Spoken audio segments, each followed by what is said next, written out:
जय श्री कृष्ण। स्वागत है आप सभी का मेरे भक्ति भावना यूट्यूब चैनल पर। आज मैं आपको अधिक मास के 24वें अध्याय की कथा सुना रहा हूँ। बहुत ही सुंदर कथा है और भगवान में भक्ति मन प्रीति लगाने वाली कथा है। इस कथा के श्रवण करने से हर मनोकामना पूरी हो जाती है। इस प्रकार से मणिग्रीव उग्रदेव ऋषि को संपूर्ण अपनी कहानी बताने लगे। यानी जब उग्रदेव ब्राह्मण को होश आया, उसने देखा कि इसने मेरी सेवा की है और जो संत होते हैं वह बड़े दयालु होते हैं। संतों के मन में सहज ही दयालुता होती है। वह दूसरों के हित की, दूसरों की भलाई के लिए ही कार्य करते हैं। इसलिए उन्होंने कहा कि हे मणिग्रीव, तुम्हें किस प्रकार का कष्ट है और किस कारण तुमने किस वजह से जंगल का आश्रय लिया है, मुझे बताइए। हो सकता है मैं तुम्हारी कुछ सहायता करूं।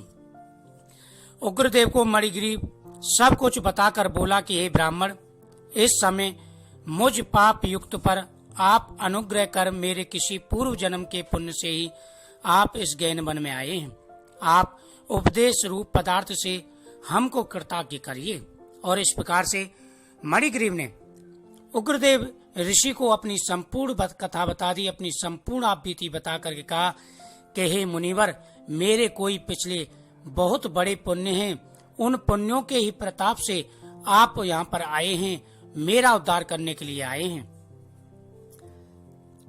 जिसमें मेरा यह तीव्र दरिद्रता क्षण भर में नष्ट हो जाए और अतुल वैभव प्राप्त हो, मैं स्वेच्छा से विचरूं।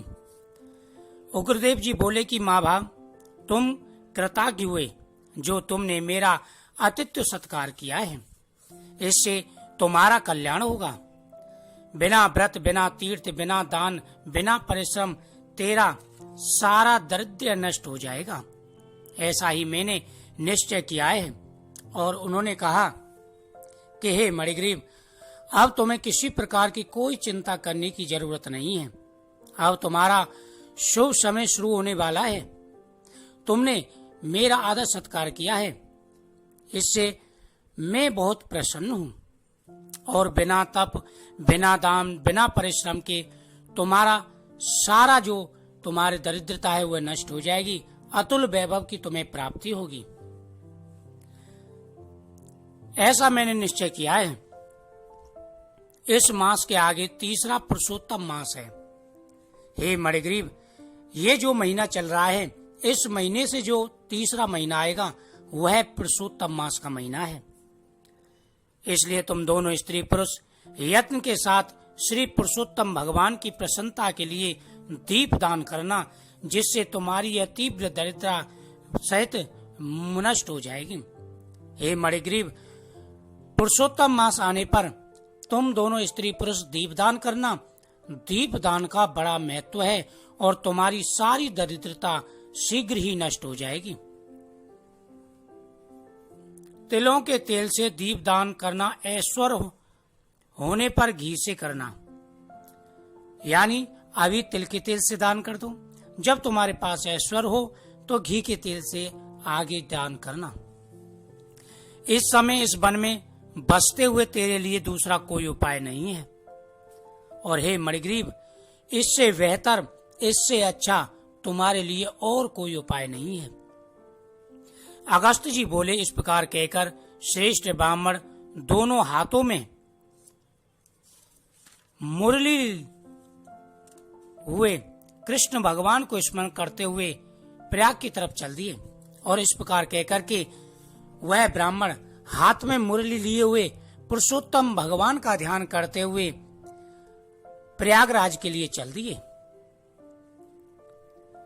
2 महीने व्यतीत होने पर जब श्री पुरुषोत्तम मास आया, तब गुरु भक्ति में तत्पर दोनों पति पत्नी उस मार्ग में दीपक करने लगे।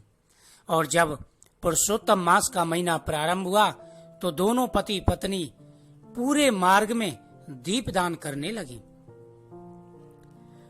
आलस्य रहित वे दोनों ऐश्वर्य के लिए इंदुकी के तेल से दीपक जलाने लगे और इसी तरह सारा पुरुषोत्तम मास बिताया। और पूरे पुरुषोत्तम मास में उन्होंने दीपदान किया और पूरे महीने उन्होंने इसी प्रकार से बिताया। उग्रदेव की कृपा से अतःकरण शुद्ध कर अंत में मरण को प्राप्त हो वे स्वर्ग को गए और वहां के सब भोगों को भोग उग्रदेव की कृपा से वे दोनों श्रेष्ठ जन्म को प्राप्त हुए। और इस पुण्य के प्रभाव से जब उन्होंने शरीर त्यागा तो काफी वर्षों तक स्वर्ग के भोगों को भोगते रहे। उसके बाद में उन्होंने उत्तम शरीर धारण किया। पूर्व जन्म में जो मृग हिंसा से तुम तत्पर थे, इस जन्म में वीरबाहु के पुत्र चित्रबाहु के नाम से विख्यात हुए। हे राजन, उसी पुण्य के प्रताप से तुम चित्रबाहु नाम से इस जन्म में हुए हैं।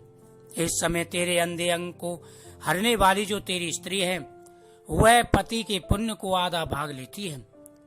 और हे राजन, तेरे आधे भाग्य की अधिकारी यानी आधे अंग की अधिकारी जो तेरी स्त्री है, वह तेरे प्रत्येक कार्य में आधा भाग्य लेती है। इंदु के तेल से श्री पुरुषोत्तम मास में दीपदान करने से तेरा राज्य मिला और इंदु के तेल से जो तुमने दीपदान किया उसके प्रताप से तुम्हें इतना बड़ा वैभव सुंदर राज्य प्राप्त हुआ। जो मनुष्य घी से अथवा तिल के तेल से अखंड दीप करे फिर तो कहना ही क्या। पुरुषोत्तम मास के दीपक का ऐसा ही बल है जिसमें कोई संशय नहीं है। उपवास दिकों से पुरुषोत्तम मास का व्रत करे फिर कहना ही क्या। हे राजन, जो लोग तिल के तेल से और घी से दीपदान करते हैं उनका तो कहना ही क्या, और जो उपवास करते हैं उनका तो मैं तो कोई कह नहीं सकता।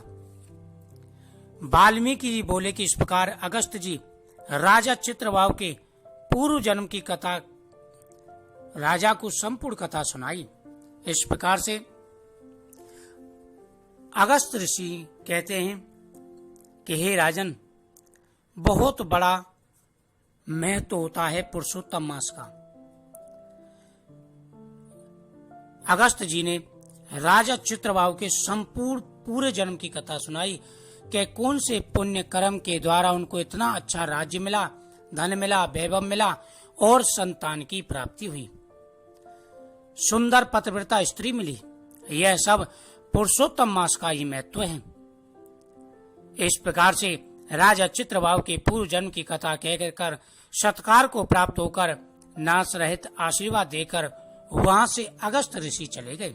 और इस प्रकार से अगस्त ऋषि ने राजा को आशीर्वाद दिया और आशीर्वाद देकर के अगस्त ऋषि अपने आश्रम के लिए चले गए। इति श्री अधिक मास पुरुषोत्तम मास का 24वां अध्याय संपूर्ण। बहुत ही सुंदर कथा है, अच्छी कथा है। इस कथा को आगे भी शेयर करें जिससे सबका भला हो सके और सभी पर भगवान की कृपा प्राप्त हो सके। यह कथा सुनने मात्र से ही जाने अनजाने में किए गए सारे पापों का नाश हो जाता है। भगवान हृषिकेश की पूजा करने से, दीपदान करने से और व्रत करने से सभी मनोकामनाएं पूरी हो जाती हैं। बोल राधा कृष्ण भगवान की जय।